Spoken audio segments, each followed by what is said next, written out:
مودی حکومت آتے ہی بھارت اور اس میں رہنے والے خطرے سے دوچار ہو جاتے ہیں. انتخابات قریب آتے ہی بھارت میں اس طرح کے حملے کروائے جاتے ہیں. کشمیر میں 10 لاکھ بھارتی فوج ہے. یہاں تو سوشل میڈیا پوسٹ پر لوگوں کو اٹھا لیا جاتا ہے. پھر اتنا بڑا حملہ کیسے ہو گیا؟ ہر بات کا الزام مسلمانوں پر عائد کر دیا جاتا ہے جو اب برداشت نہیں کیا جائے گا. کشمیری بھڑک اٹھے. مقبوضہ کشمیر کے واسیوں کا کہنا ہے کشمیر کچھ لوگوں کے لیے انڈسٹری ہے اور ہم کشمیری خام مال. ہمیں نہیں چاہیے سیاحت، نہیں چاہیے ایسی طرح.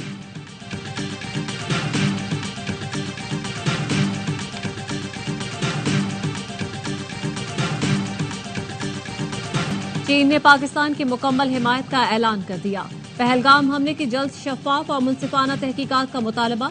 چینی وزیر خارجہ نے نائب وزیر اعظم اسحاق ڈار سے ٹیلی فونک گفتگو میں کہا دہشت گردی کے خلاف پاکستان کی کوششوں کی حمایت کرتے ہیں.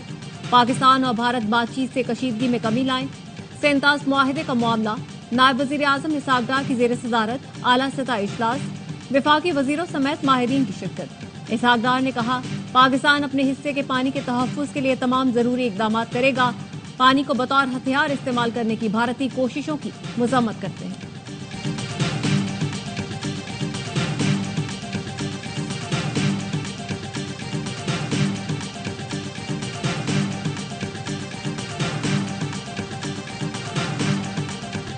نوشکی میں ٹرک اڈے پر تیل سے بھرے ٹینکر میں آگ لگنے کے بعد دھماکہ. آگ لگتے ہی ٹرک دھماکے سے اڑ گیا. قریب کھڑے درجنوں افراد جھلس گئے. جھلسے افراد کو اسپتال منتقل کیا جا رہا ہے. اسپتال میں ایمرجنسی نافذ کر دی گئی. سیکیورٹی فورسز نے پاک افغان بارڈر پر مزید 17 خارجیوں کو ٹھکانے لگا دیا. ہتھیار، گولیاں اور دھماکہ خیز مواد برآمد.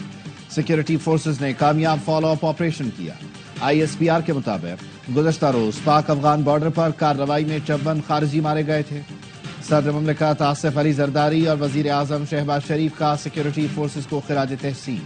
کہا انسانیت کے دشمن دہشت گردوں کے مذموم عزائم اسی طرح خاک میں ملاتے رہیں گے. Army chief general Syed Asim Munir کے ہوتے ہوئے پاکستان کو کوئی خطرہ نہیں. گورنر سندھ کامران ٹیسوری کا استنبول میں استحکام پاکستان کے عنوان سے تقریب سے خطاب. کہا آرمی چیف چاہتے ہیں پاکستان ترقی کرے. افواج مضبوط ہیں اس لیے ہماری سرحدیں محفوظ ہیں. ہم دشمن کو گرانا بھی جانتے ہیں اور معافی مانگنے والے کو چائے پلانا بھی جانتے ہیں. پاکستان کی فضائی حدود کی بندش سے بھارتی ایئر لائنز کو یومیہ 20.5 کروڑ روپے کا نقصان. بھارتی ایئر لائنز کی ہفتہ وار اوسطاً 1200 پروازیں پاکستانی فضائی حدود سے گزرتی تھیں. بھارتی جہازوں کو اب کھلے سمندر تک جا کر رخ تبدیل کر کے سفر کرنا پڑتا ہے. مسافروں کی جانب سے دوسری ایئر لائنز کے استعمال سے بھی بھارتی ایئر لائنز کو نقصان کا سامنا ہے.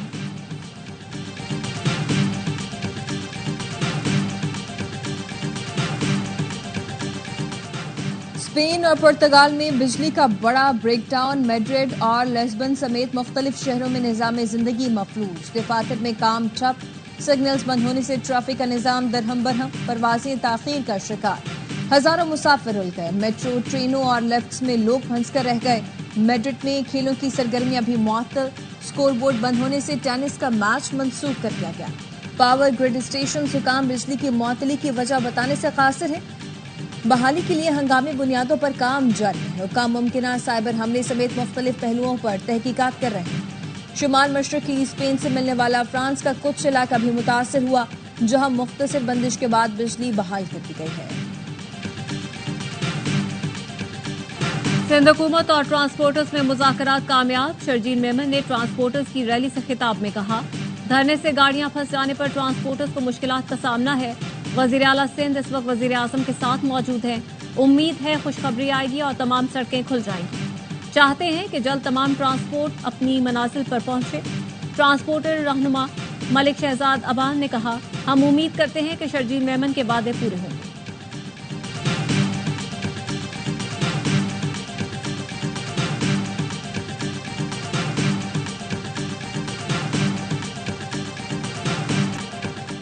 جولائی سے دسمبر پاکستان کی معاشی صورتحال مزید بہتر ہوئی. عمومی مہنگائی تیزی سے کم. کرنٹ اکاؤنٹ بیلنس سرپلس ہو گیا.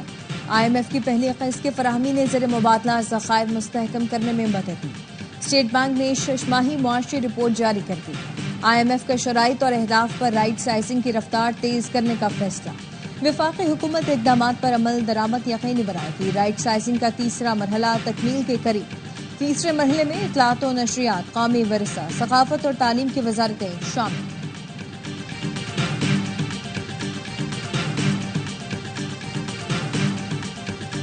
24 سال بعد پہلی بار مالیاتی سرپلس حاصل کیا گیا۔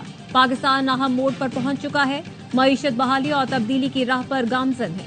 وزیر خزانہ محمد اورنگزیب کا ہارورڈ یونیورسٹی میں خطاب، کہا پاکستان میں مہنگائی بڑھنے کی شرح 60 سال میں سب سے کم ہے، روپے کی قیمت میں 3% اضافہ ہوا۔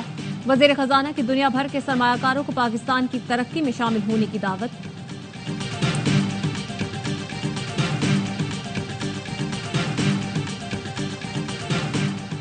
MKM کا سنسد خالی سینٹ کی نشست پر الیکشن لڑنے کا فیصلہ۔ نگہت حنا مرزا کو وقار مہدی کے مقابلے میں ٹکٹ جاری کر دیا، کہا چاہے ہار جائیں لیکن پیپلز پارٹی کے لیے کوئی میدان خالی نہیں چھوڑیں گے۔ یہ نشست تاج حیدر کے انتقال کے باعث خالی ہوئی تھی۔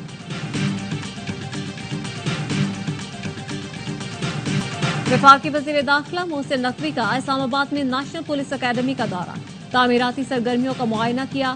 اعلیٰ معیار کے ساتھ اپ گریڈیشن پروجیکٹ 6 ماہ میں مکمل کرنے کی ہدایت۔ کمانڈنٹ اکیڈمی کو نیشنل پولیس فاؤنڈیشن کی جانب سے 25 کروڑ کا چیک دیا۔ محسن نقوی نے کہا کہ 31 برس بعد نیشنل پولیس اکیڈمی کی اپ گریڈیشن کا پروجیکٹ شروع کیا گیا۔ ہمارا مقصد اسے بین الاقوامی معیار کا ادارہ بنانا ہے۔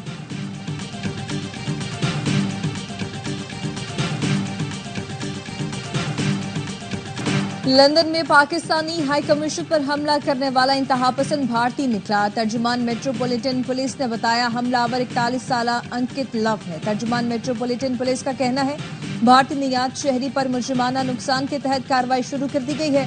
انکت بھارتی سیاستدان اور فلم میکر جیمالا کا بیٹا ہے۔ انکت نے 2016 کے الیکشن میں صادق خان کے خلاف الیکشن بھی لڑا تھا۔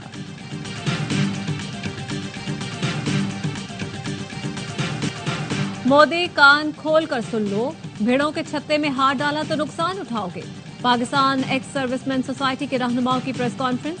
صدر لیفٹیننٹ جنرل ریٹائرڈ عبدالقیوم نے کہا پاکستان روایتی یا غیر روایتی جنگ نہیں چاہتا، اگر سالمیت کو خطرہ ہوا تو پھر ہم پیچھے نہیں ہٹیں گے۔ نائب صدر لیفٹیننٹ جنرل ریٹائرڈ افضل خان کا کہنا تھا وطن عزیز کو خطرہ ہوا تو ہم ایک بار پھر یونیفارم پہن کر ہتھیار سنبھال کر سرحد پر ہوں گے۔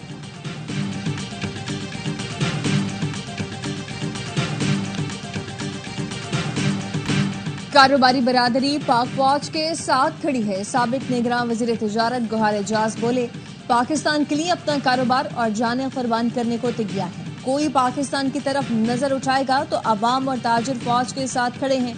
FPCCI کے قائم مقام صدر ملکی سلامتی کے سامنے ٹریڈ اور معاشی مفادات حیثیت نہیں رکھتے۔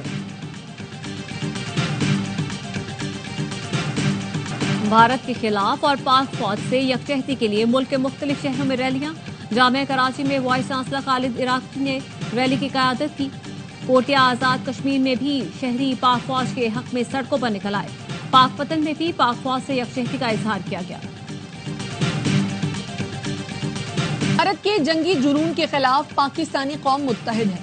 24 شخصیات اور دفاعی ماہرین نے پاک فوج کے ساتھ اظہار یکجہتی کرتے ہوئے کہا پاکستانی قوم مسلح افواج کی شانہ بشانہ کھڑی ہے اور کسی بھی بھارتی جارحیت کا منہ توڑ جواب دینے کے لیے تیار ہے۔ اسلام آباد انٹرنیشنل ایئرپورٹ سے قبل از حج آپریشن آج رات سے شروع ہوگا۔ عازمین حج کے لیے رات 11 بجے تقریب ہوگی۔ PIA کی پہلی پرواز صبح 5 بجے 300 سے زائد عازمین کو لے کر مدینہ روانہ ہوگی۔ روڈ ٹو مکہ منصوبے کے تحت 4 گھنٹے قبل عازمین ایئرپورٹ پہنچیں گے۔ اسلام آباد سے 100 سے زائد پروازوں پر 28,000 سے زائد عازمین جدہ اور مدینہ روانہ ہوں گے۔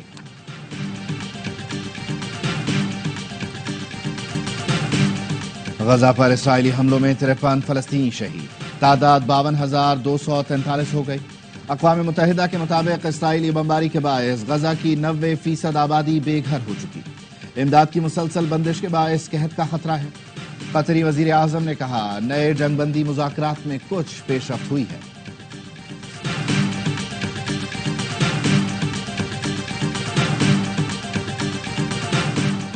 ایران کی سب سے بڑی بندرگاہ پر دھماکوں میں اموات کی تعداد 40 ہو گئی، 1200 سے زائد زخمی، دھماکے کے بعد لگنے والی آگ پر 80% قابو پا لیا گیا۔ اسپتالوں میں ایمرجنسی نافذ۔ ایران کا 3 روزہ سوگ کا اعلان۔ ایرانی سپریم لیڈر کا دھماکے کی مکمل چھان بین کا حکم۔ کینیڈا میں وفاقی انتخابات کے لیے پولنگ جاری۔ تازہ سروے اور پولز میں لبرل پارٹی کی جیت کی پیشگوئی۔ انتخابات میں مختلف سیاسی جماعتوں کے پلیٹ فارم سے 50 سے زائد پاکستانی نژاد امیدوار قسمت آزمائی کر رہے ہیں۔ پیشگی ووٹنگ کے دوران 7.3 ملین افراد ووٹ ڈال چکے ہیں۔